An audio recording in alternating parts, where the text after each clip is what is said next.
Having been the first financial institution to set up a global R&D centre in Ireland, it's nice to tell you, as you walked in the door, you probably saw a little refurbishment on the ground floor. So our new R&D furbishment lab is almost complete. So we have about, I don't know how many people, it's probably about 100 people up in technology, and another 100 people around the site here. So we're going to bring that whole 200 technology group into the innovation centre, and it'll be very much thought leading in terms of financial services.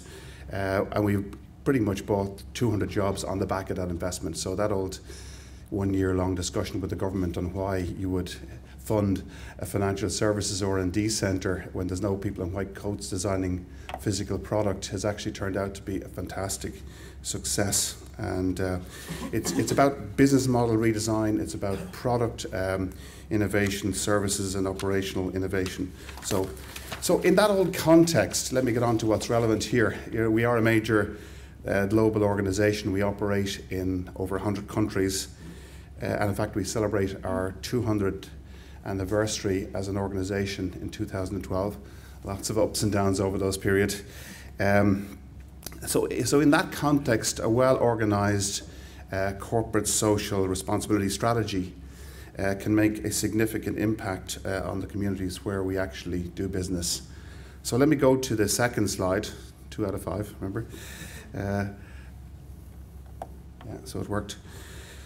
So while the topic is commonly referred to as corporate social responsibility, and I think Miriam, you said corporate social innovation, which I like. I saw CSI and I was wondering, that's pretty interesting. I recently heard an eminent academic, a professor, or Edward Freeman, who is from the University of Virginia, and he's quite renowned and globally recognized for his work in the areas of corporate social responsibility and stakeholder theory. And he spoke about CSR. He actually spoke about it in the Ryan Academy, so maybe some of you would have attended that event or heard what he had to say. And his view was that corporate social responsibility was about doing good work, essentially, I suppose, in generic terms. And you've put a new twist on it with this innovation part. See American Chambers, thought leadership again.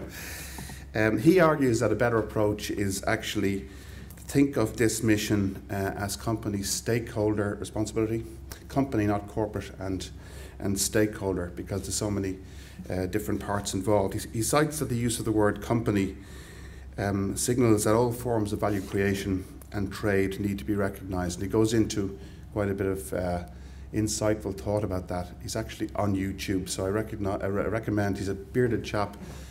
You know, if you come to that site, you'll see him immediately. He's worth a 5 or 10 minute listen. It wouldn't have fit in this morning. The word stakeholder emphasises that the main goal is to create value for all key stakeholders, and responsibility, I suppose, is intuitive, because you know, we really can separate what we do in the workplace essentially from the broader topic of ethics, and that's where he comes together, and it is about ethics.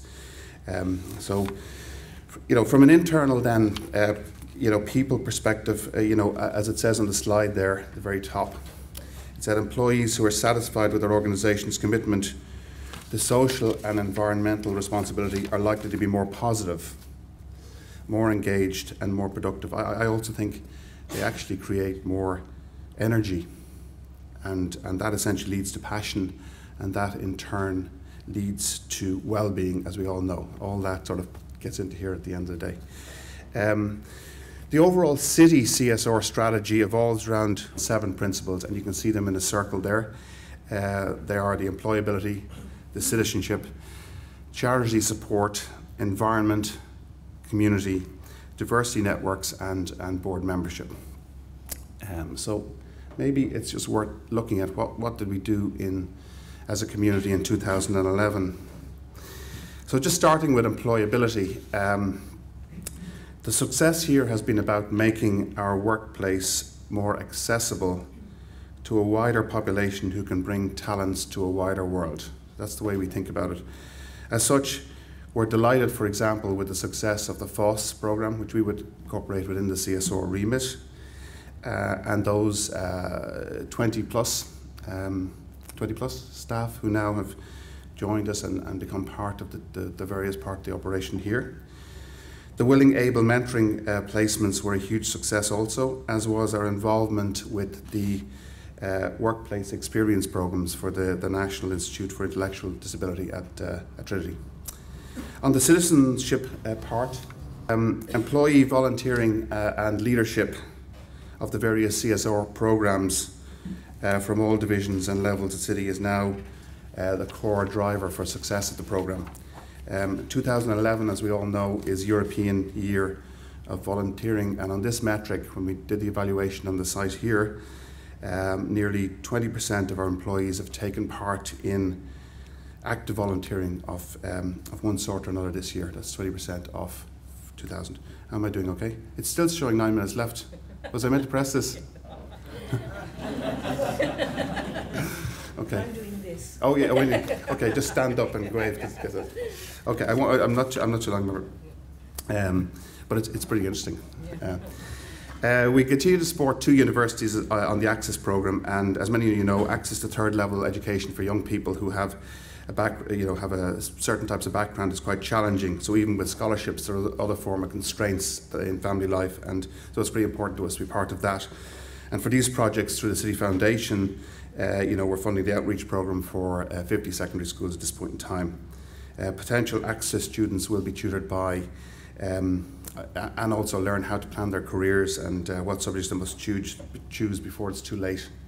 It's quite important, and also look at the finances before and during. And parents and guardians attend the seminar, and then also our Citi mentoring folk are part of that.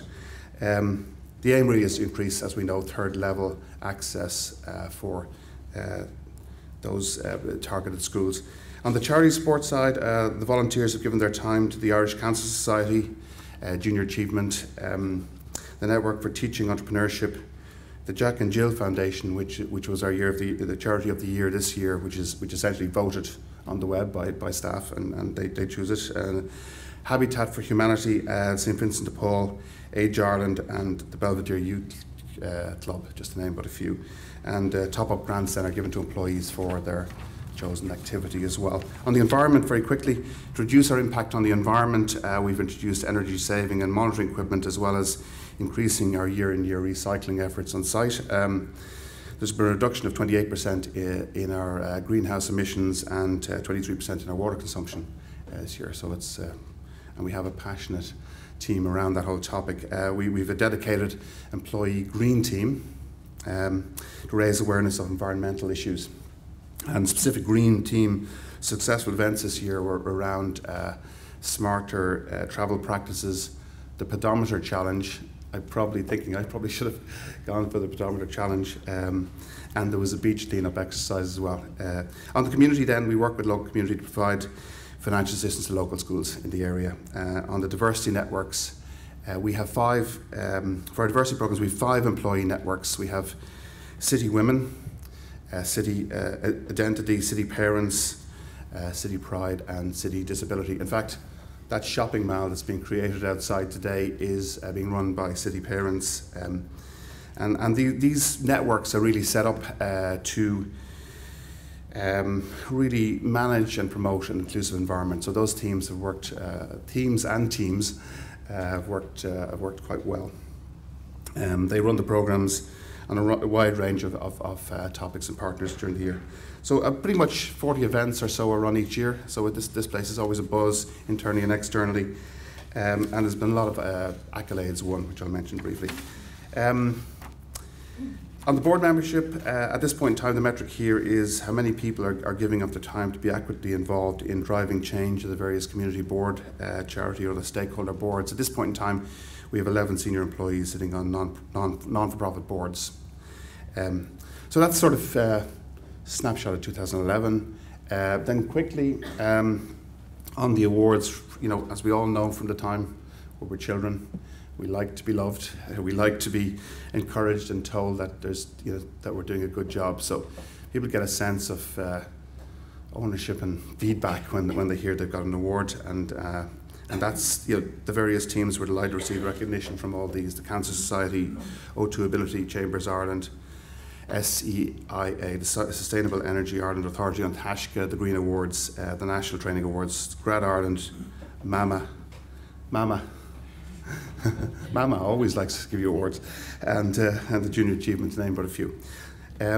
So, what better way to finish than a story in pictures? Because you know, these slides, there's 2 slides, all pictures. You'd be glad to hear it's almost the end. It's about capturing those great moments in a time by photograph, as we all know, that you as an individual made a difference to someone else's life and environment, and that's what these essentially portray. And the common denominator of all the photographs really is people are smiling, and it's not just for the photographer, because they do feel good, and it was fun, and there was a sense of achievement, and that's what we get every time. So that's what it's all about, essentially. Otherwise, really, why bother? And that's the sense about it. So that's it. 9 minutes left. Thank you.